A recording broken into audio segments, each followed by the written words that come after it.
Okay. All right, Mr. Leon Kurita-Goudlock. I don't even know if I say it Yes. right. Is It's as good as it needs to be. it right?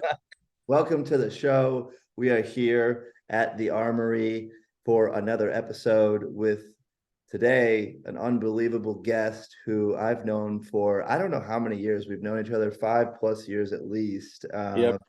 And is one of the co-founders of the biohacking group, which we created in 2008, 17. I think it's Yep.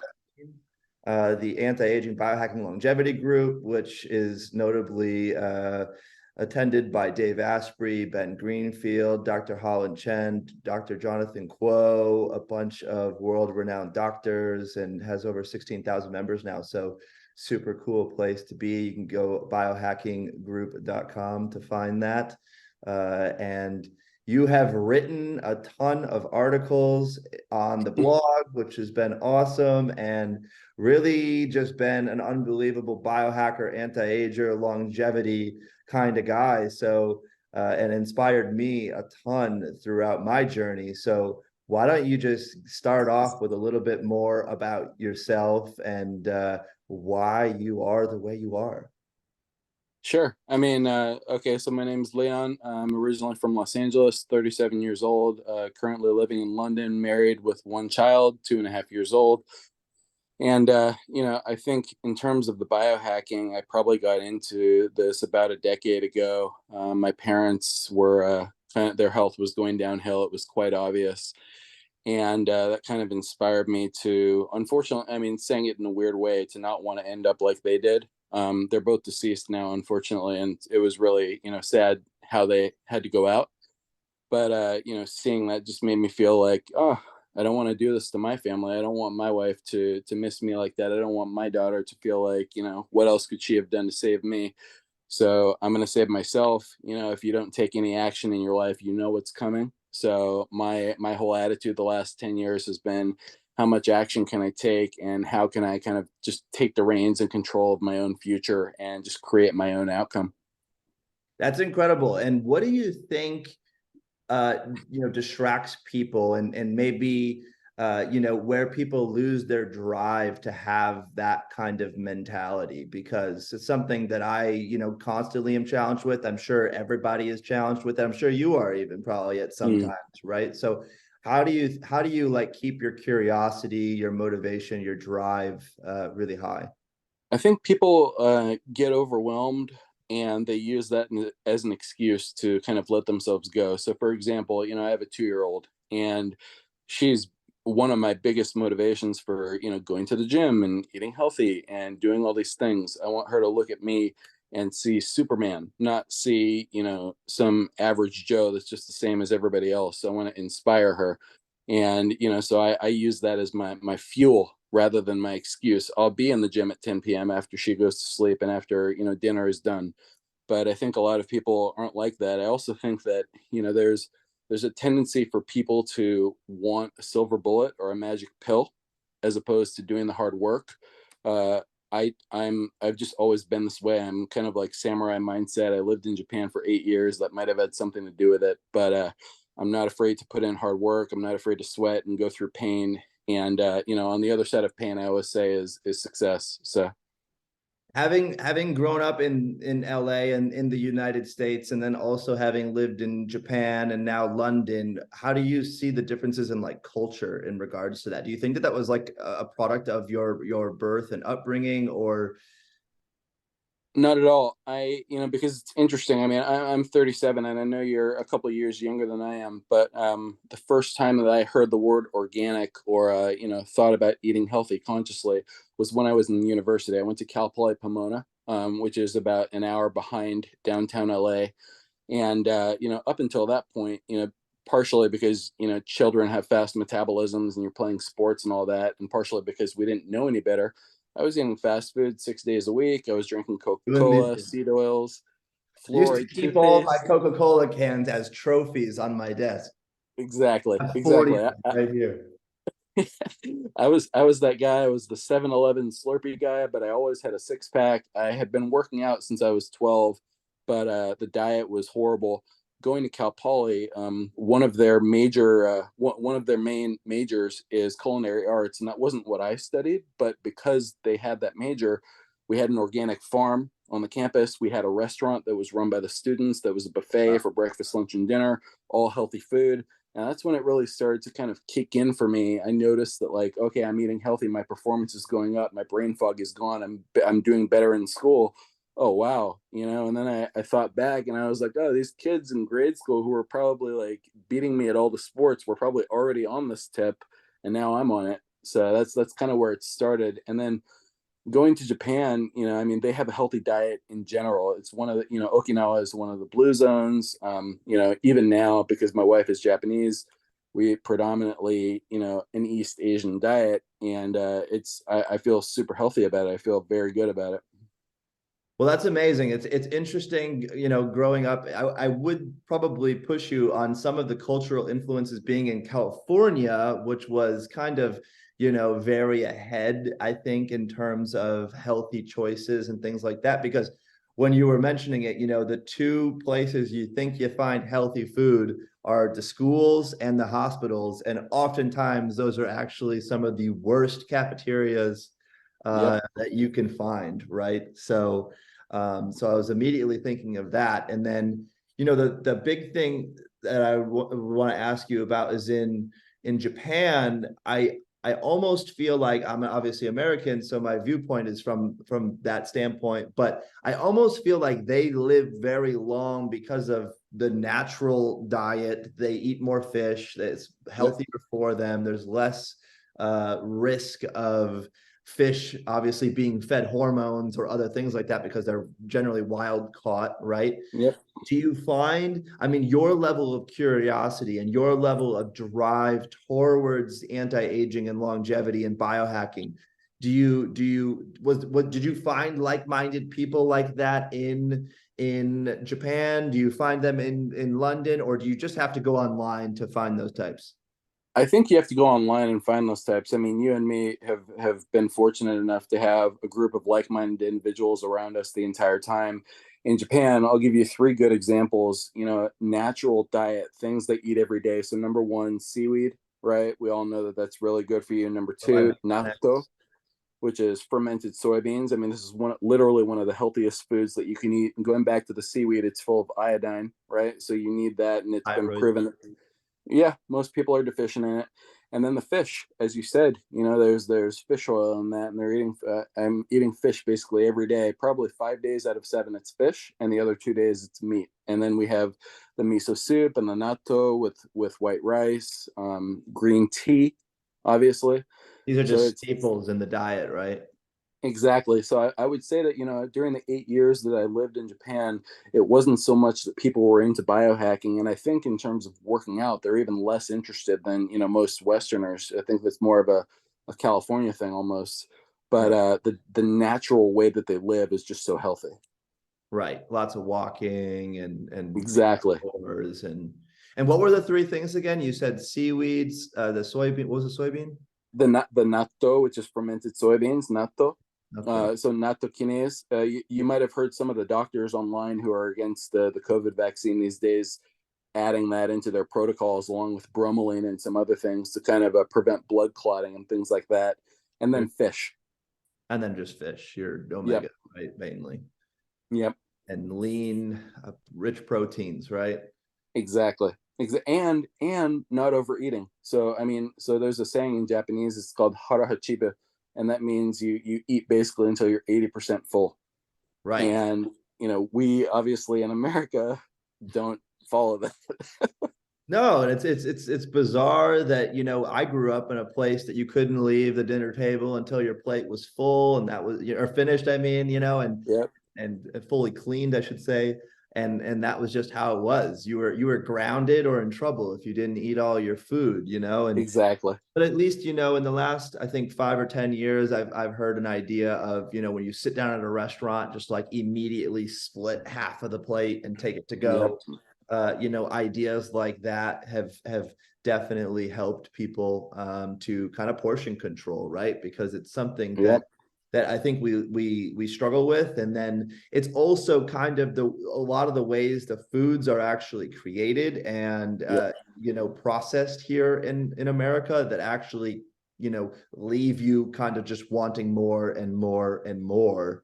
They're so MSG.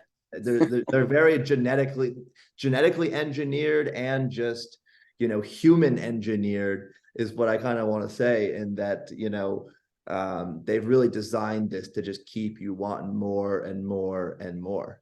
Yeah, I'll tell you this, if you go to certain fast food chains, like KFC is a really good example. If you go to KFC in the States and then you go to KFC in Beijing, right, which is also another location that I went to school in for a while, the size of the chicken is completely different because of the hormones. Right.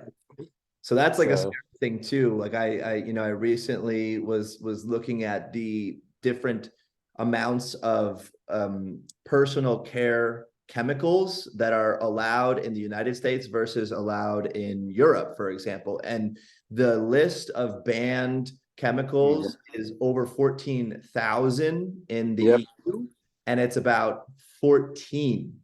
That's yep, it in the United States. So that's just like a touch on it, but you can tell that in America, we don't seem to want to regulate this space much, yep. presumably because of the lobbying dollars that are spent and donated to most of our politicians. Well, nobody gets rich from people getting cured. That's what they say, right? Yeah, well, arguably, it's interesting that in the EU and in the UK, they've managed to pass these laws and get through kind of that corruption, so to speak. But I think it requires a really heightened awareness and a lot of education to be done, especially in America. And we have to get to a place where we're demanding this to be done, and petitioning, Agreed. lobbying ourselves. We've obviously seen massive movements in the carnivore space, in awareness of seed oils, and Yep, now we have like great apps like Seed Oil Scout, which is yep. now kind of trying to document what oils are being used in various restaurants. And it's there's definitely a movement and an awakening happening, but wow, I think it's very late and very overdue. Yes, sir. Yeah. So what should we talk about next? What's going on in your life? I know you're working on some new businesses, and you want to catch everybody up with kind of maybe just your professional career and how you've gotten to where you're at. Sure. I mean, ever since I was living in Japan, I've been working at the same company. I work for a company called Uniqlo. It's a fashion retailer. Right now, I lead the e-commerce team for Uniqlo Europe, which is a really great job.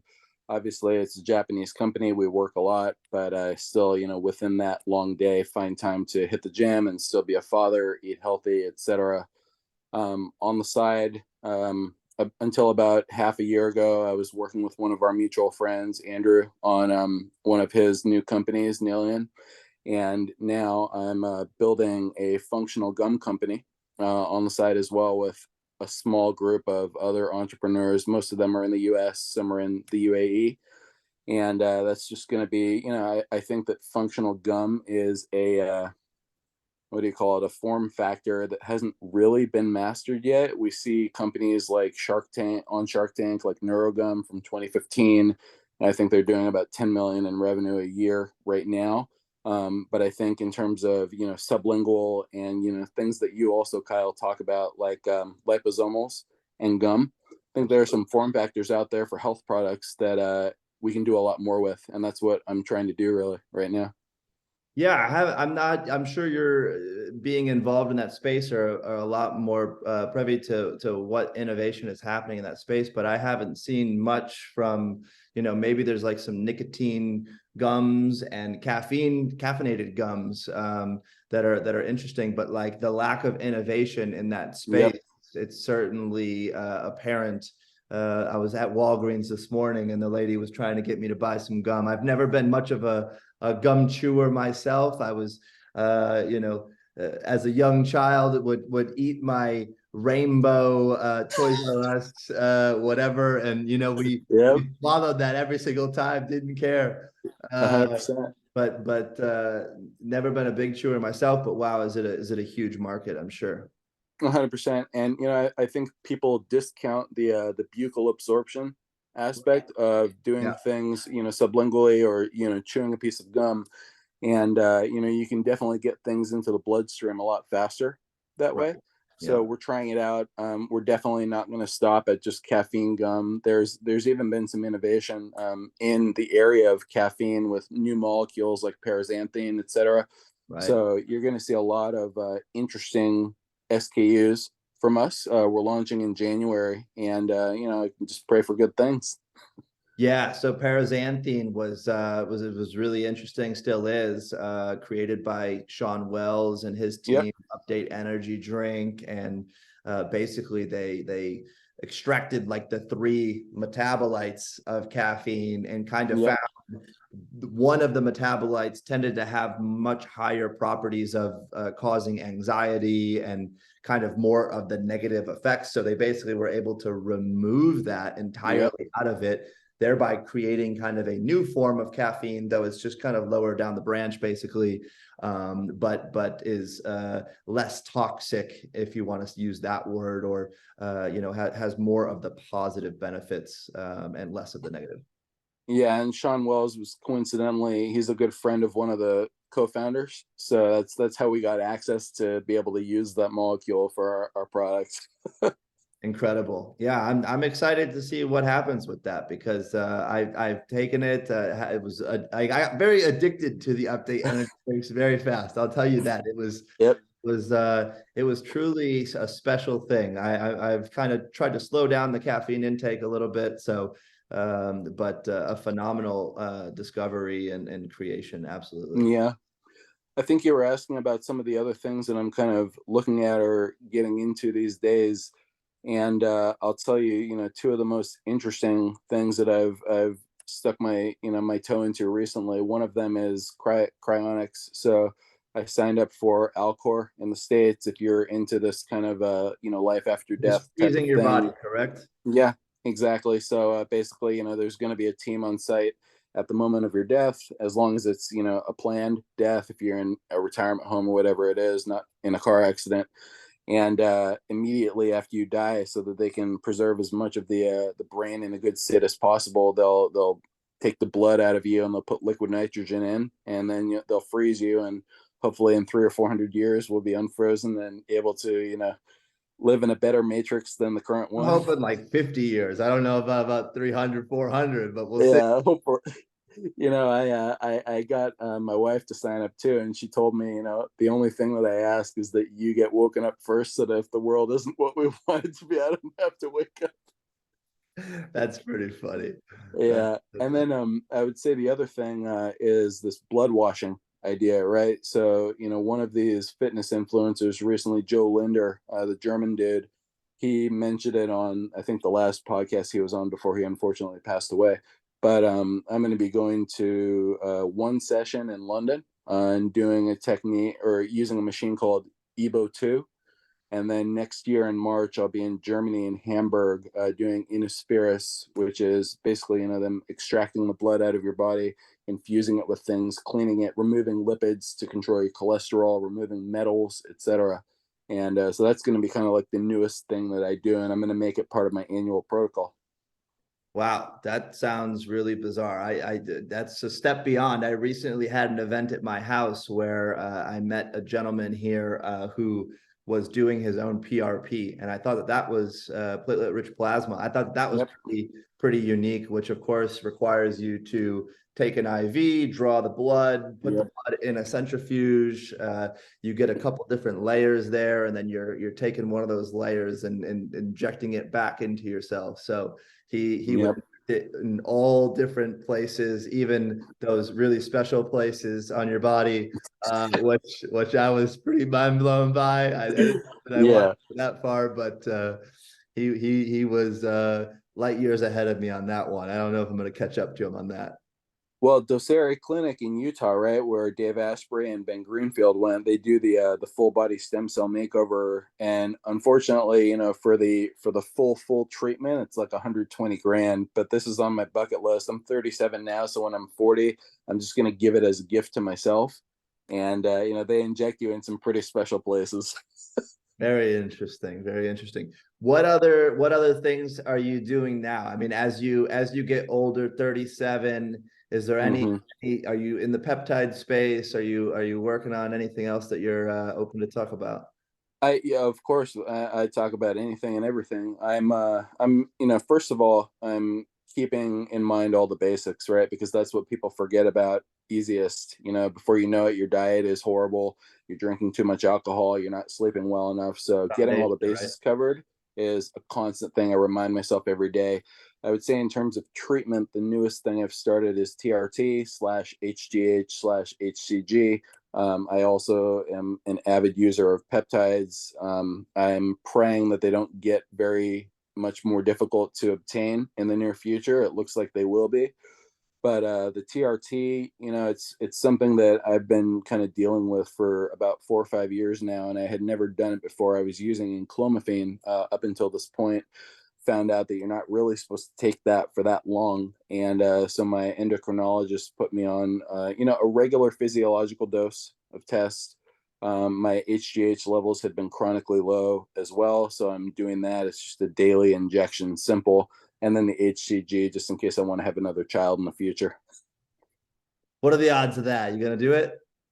We'll see. I mean, it's purely financial, right? You want to give these kids the best life that you can, and you don't want to downgrade one just because of the other. Yeah, that makes sense.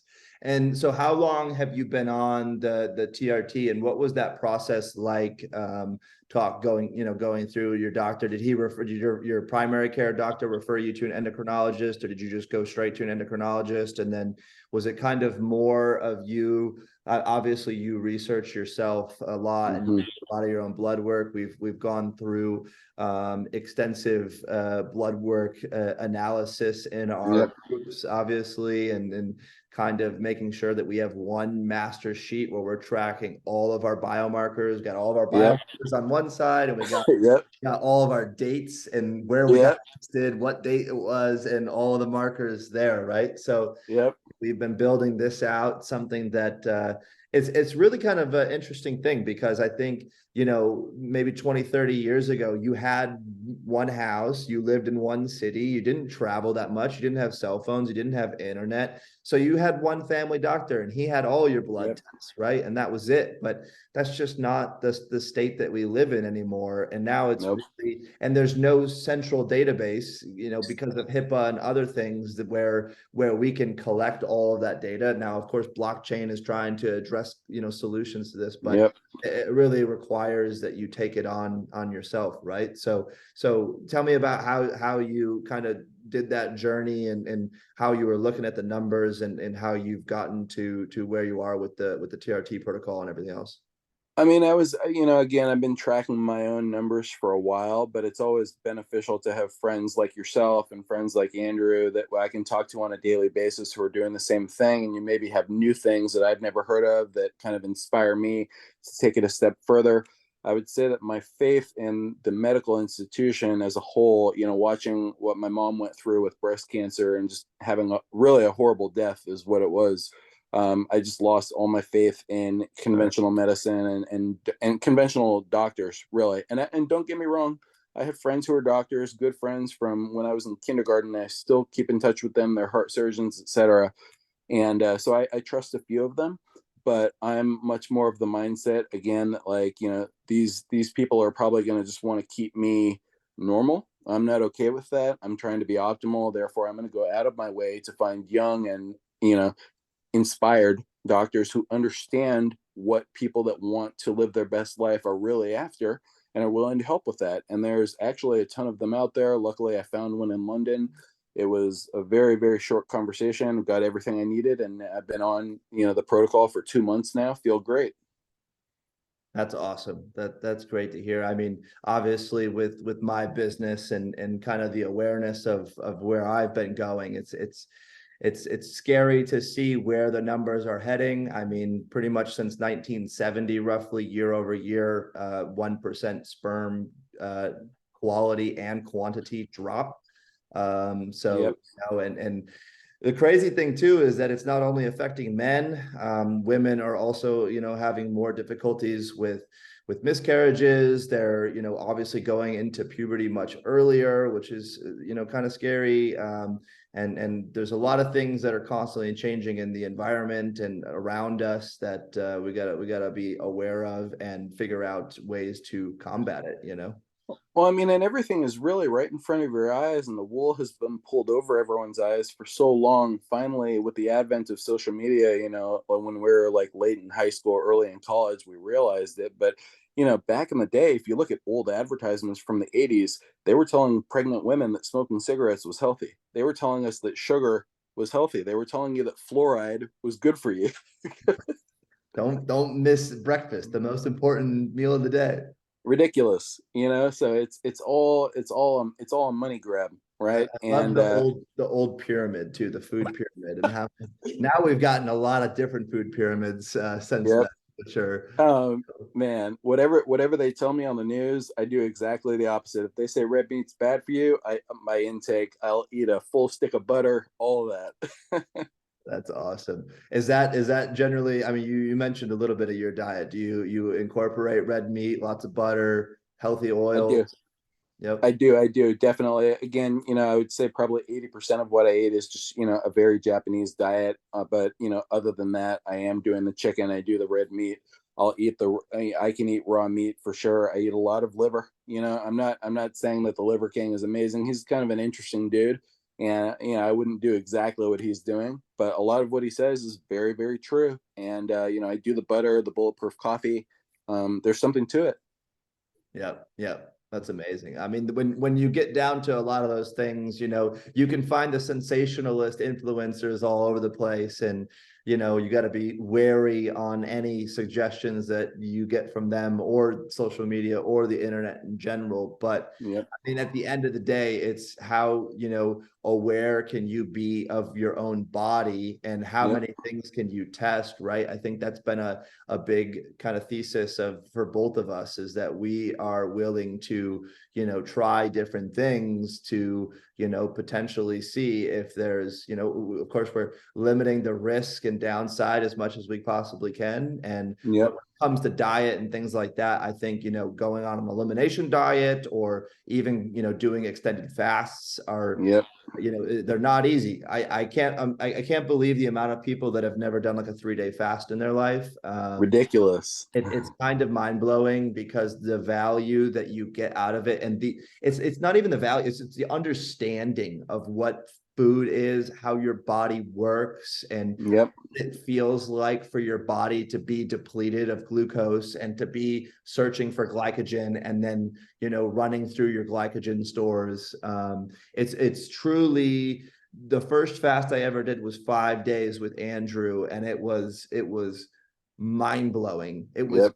It was very difficult. I didn't have my electrolytes. I was a little dizzy at times and confused, and my mind would wander in weird ways. Yep. But wow, did I learn so much about how the body works.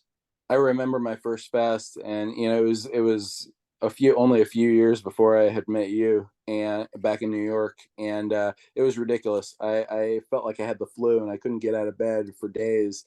And I think the first time I did it, I went for 5 days. Now I've done multiple 10 days, etc. And it's easy. But I tell people, a lot of people ask me, "Hey, you're doing 5,000 things. If you could tell me, what are your top things that you would do to, have the best life possible as long as possible?" Number one, it's the intermittent fasting. Number two, it's getting enough exercise in the gym, not just weights, but also cardio. Number three, 30 minutes, and I mean it, 30 minutes of steam room / sauna a day, sweat everything out. Number four is colonic every 6 months. And then, number five is just all these other kind of intermediary biohacking treatments that you can do as much as you can afford of them. Yeah, I still am a very much big believer that the key to living a long life is calorie restriction. The, Yes, sir. the less calories you can take in, the less impact you're putting on your body.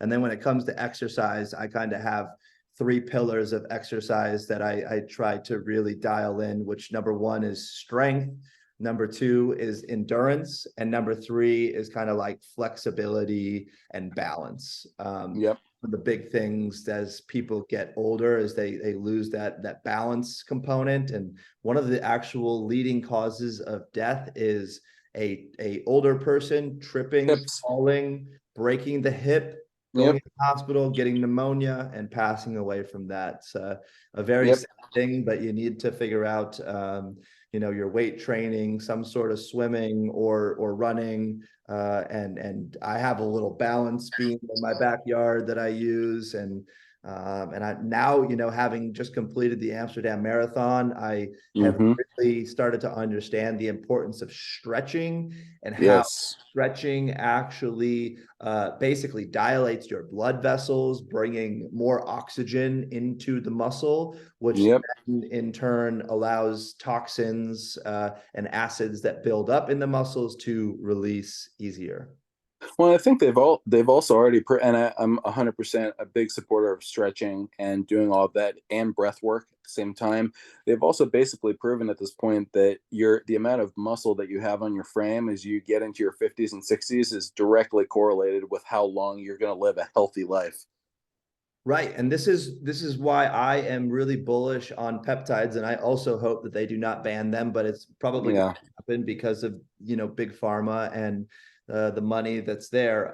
But one of the most interesting things is the kind of human growth hormone stimulants. They usually Yep. stimulate the pituitary gland in the brain to actually produce more human growth hormone in the body. And this is just a phenomenal way. They're very low toxicity. It appears we don't have, long histories of studies on them, but from what we're seeing, very low toxicity. And these kinds of peptides for people in their 50s, 60s, 70s, 80s even may be extremely beneficial to Yep. increase muscle mass and protect against a trip, a fall, etc.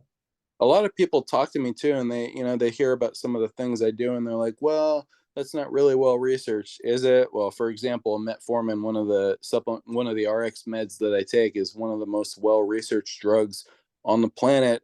And I think when people say things like that, they're thinking about 40 years ago, before we had anything other than textbooks and before anyone other than a doctor knew what they were talking about. Now there's enough anecdotal information on the internet that you can do 3 years worth of research in about 72 hours, and then you make your own decisions.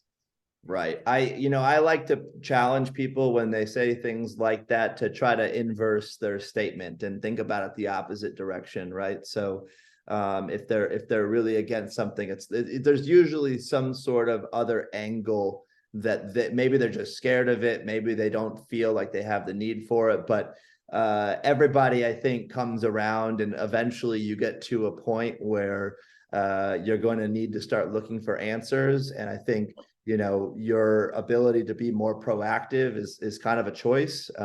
Guys like me and you tend to want to be ahead of the game, because we'd rather find the solutions now than to be in a much worse state and try to be scrambling, figuring out what to do. Well, and again, I mean, it's all about whether you want to take the power into your own hands or give it to somebody else. Same approach that I take with my daughter. I'm not a big proponent of pushing vaccines on kids. And if she were to get sick from, supposedly not getting a vaccine, I would still feel better than if I just put her in the hands of my doctor and gave her 72 vaccines that are on the American vaccine list, and then she got sick from those. Same thing with any protocol that I do. Most of the people that have something to say about it are not in shape. They don't have a healthy diet. They've never fasted in their life. My response to that is, I'll take my chances then. Yeah, absolutely. And I think a lot of people don't realize what actually happened again, in the government here in the United States, especially when it came to vaccines and basically them just getting the pass. I can't remember what year that was actually, I think it was in the 90s. There was a law Yeah. that was basically passed that allowed vaccine manufacturers to basically have very little liability in case something was to go wrong. And Yep. coincidentally, what do you know? Shortly after that, we had an absolute bull run explosion of vaccination creation. So, they're going to go where the money is. These are capitalistic companies, so we need to do our own due diligence on all of these things. Absolutely. 100%. So we got to wrap up real quick, but I'm curious, could you tell us a little bit more about the e-commerce side of Uniqlo, or maybe some of what it's like to start up this new company that you're working on, and how either one, you could pick one of these to talk a little bit about, and how do you guys think about like your go-to-market strategy or your just general marketing strategy for such a large brand, if Uniqlo? Sure. I mean, I think what I usually try to do is look at, and this is not agnostic to Uniqlo or to the company that I'm building on the side, the functional gum. Try to look at what people in other industries are doing, and I just try to, for example, I don't look at Uniqlo as a fashion company. I look at us as more of an information company, and I could probably do a whole podcast on why that is. Hmm. But I'm always just looking for different sources of new information. I'm not afraid to test and learn things, and I think testing and learning and failing is one thing, but the actual important piece is how well you recover from that and what you implement as a result of those tests. And I just think that once you hit your stride, that it snowballs, and before you know it, you're leading an industry. I mean, Uniqlo is a behemoth. I love working for them. It's very inspiring. Again, it's a lot of pressure because this is not a small company at all, and the revenue is out of this world. But it's taught me a lot. And again, I don't use it as an excuse. I don't use a 12-hour workday as an excuse to not go to the gym. I use it more as fuel. And I think it was actually you who was talking a while ago about just having some gratitude about what's going on in your life. And I look at mine and I'm like, okay, I'm healthy. I have my life in control in my own hands. I have a beautiful daughter, beautiful wife, great family, great job, and I think that really just pumps me up to go into work every day. Honestly, it's some people say, oh, it's a 9 to 5. I don't look at it that way. I look at it as just something great that's also benefiting the community, that I have fun doing, whether it's the marketing side or the e-commerce side. And everything else on the side, whatever I can get my hands into in my free time, I'm doing it, because I'll sleep when I'm dead, basically. I love it. I love it. It really is that perspective that we can have, right? Like we can choose whether we want to be more pessimistic, whether we want to be more optimistic about our lives, and where your focus goes, your energy flows, right? Yep. Very famous Tony Robbins quote. I think I'm sure he paraphrased that from somebody else, um, but that is the truth, right? So Yep. we gotta make sure that we find time to be alone, be to ourselves, and to be grateful for the things that are most important, because that keeps us chugging along in the right direction. 100%. Awesome. Well, let's wrap it up here. Is there anything that you would say to aspiring biohackers, e-commerce entrepreneurs, people who want to start their own brands, things like that? What could you give some words of wisdom? Maybe places where you've specifically struggled in life and maybe learned something unique. Also, I mean, I would say my big thesis is this: whether it's biohacking or entrepreneurship or just anything, trying something once is not going to kill you. And that goes for the good and the bad, right? To be honest, before I started my biohacking journey, I had smoked, shisha or, a couple cigarettes here and there, etc. You're not going to die from that. If I decide as a biohacker to take rapamycin, it's not going to kill me in a month. Metformin, same thing. Fasting for 5 days, same thing. Working 14 hours to make a great result at work, same thing. So whatever you do, whatever you're thinking about trying, just do it. because number one, you're not going to have a result instantly, but it's not going to kill you instantly either. Amen. That is the truth. I love it. All right, man. Leon, such a pleasure to have you on. Such Thank you. inspiration in the space and with everything you're doing. So thanks so much. And we'll talk to you again soon. Yes, sir. Have a good evening. All right. You too. Take care. Bye. Bye.